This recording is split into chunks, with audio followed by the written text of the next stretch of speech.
केवल विश्वासी हो जाना काफी नहीं है एक इंटीमेट रिलेशनशिप डेवलप करने के लिए।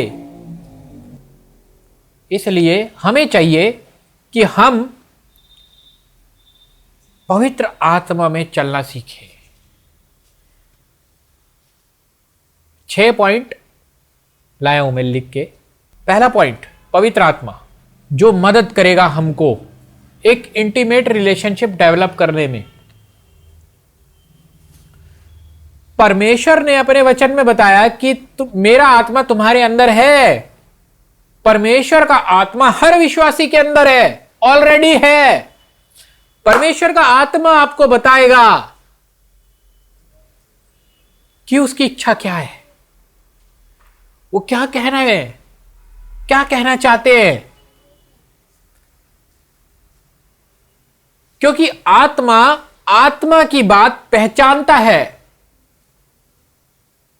परमेश्वर ने क्या कहा, जेनेसिस में क्या कहा, आओ हम अपने स्वरूप में मनुष्य को बनाएं। परमेश्वर का स्वरूप यानी शरीर नहीं है, इट्स नॉट बॉडी। परमेश्वर का स्वरूप है आत्मा, परमेश्वर का आत्मा, और वो आज भी हमारे अंदर है। परमेश्वर का आत्मा हमारे अंदर है, हम परमेश्वर के स्वरूप में हैं। परमेश्वर की इच्छा हमारा आत्मा, परमेश्वर का आत्मा जान जाएगा, क्योंकि उसका आत्मा हमारे मन में रहता है। उसने हमें दे दिया है, विश्वास के द्वारा उसने हमें दिया है। दूसरा पॉइंट है, कोई भी संबंध हो, कोई भी रिलेशनशिप हो, क्या बिना भरोसे के, बिना ट्रस्ट के डेवलप हो जाएगी? मतलब ट्रस्ट ही नहीं है बीच में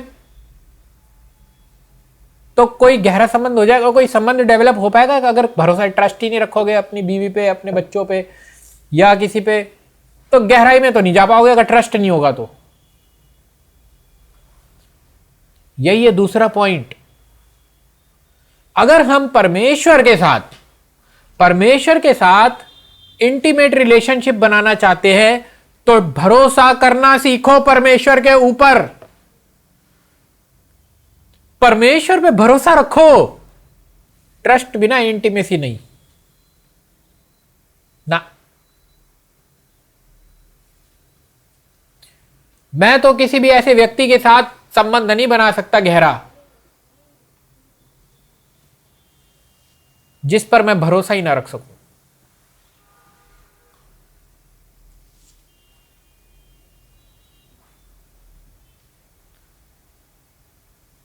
वैसे ही परमेश्वर भी चाहता है कि हम उस पर भरोसा रखना सीखें, परमेश्वर के ऊपर ट्रस्ट करना सीखें। और ट्रस्ट इतना सिंपल शब्द है, मुझे नहीं लगता कि मेरे को एग्जाम्पल दे दे के समझाना पड़ेगा। प्रभु पे भरोसा रखो, वो संभालेगा। उसका वादा है कि वो संभालेगा, उसका वादा है वो संभालेगा। तीसरा पॉइंट है लव। भजन संहिता निकालो 42:1-2।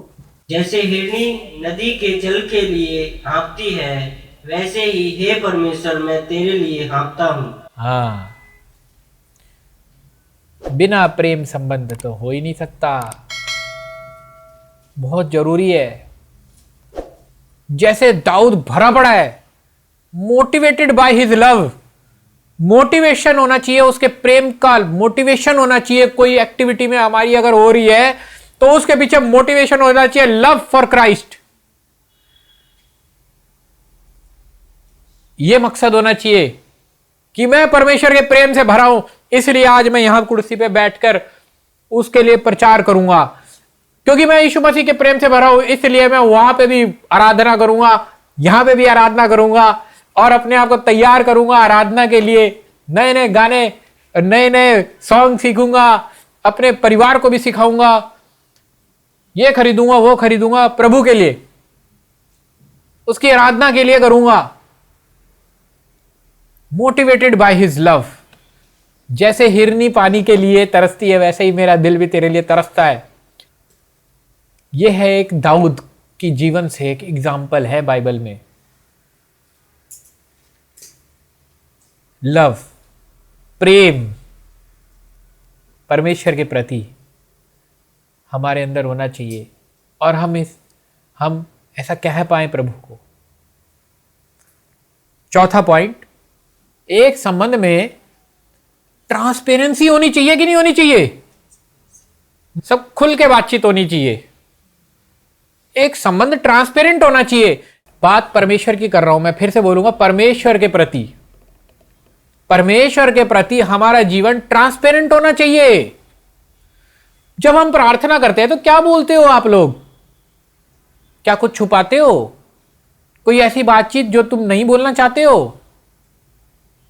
या सोच रहे हो कि प्रभु को पता नहीं लगेगी? खुल के परमेश्वर के साथ बातचीत करना, ट्रांसपेरेंट होना चाहिए हमें। जैसे प्रभु हमें जानता है वैसे ही हमें परमेश्वर को जानना है। और हम कैसे जान पाएंगे? जब तक हम अपने दिल को खोलेंगे नहीं प्रभु के लिए।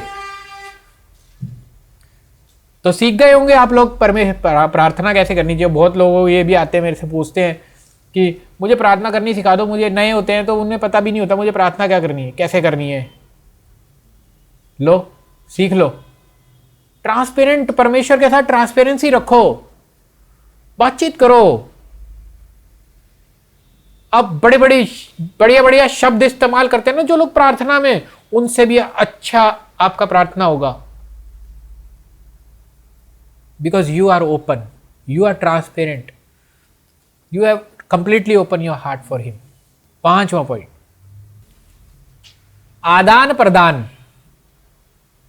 इसको इंग्लिश में अगर मैं बोलूं, टू वेज कम्युनिकेशन।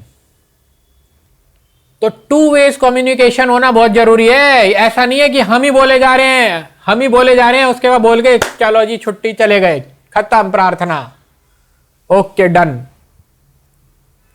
प्रार्थना, प्रभु मेरे को ये चाहिए, प्रभु मेरे को वो चाहिए, लिस्ट भी बना रखी है जैसे मैंने पहले बनाता था। बना लो, लेकिन ठहरो तो सही। यही मेरा आखिरी पॉइंट है। परमेश्वर के साथ टू वे कम्युनिकेशन होना चाहिए। जब हम प्रार्थना करते हैं तो हमें प्रार्थना के बाद ठहरना चाहिए परमेश्वर की इच्छा जानने के लिए। और परमेश्वर का पवित्र आत्मा बताएगा, विश्वास करो बताएगा, क्योंकि वो आत्मा, परमेश्वर का आत्मा आपके मन में है, आपके अंदर दिया गया है। ठहरो, ट्रस्ट रखो, भरोसा रखो, बताएगा परमेश्वर।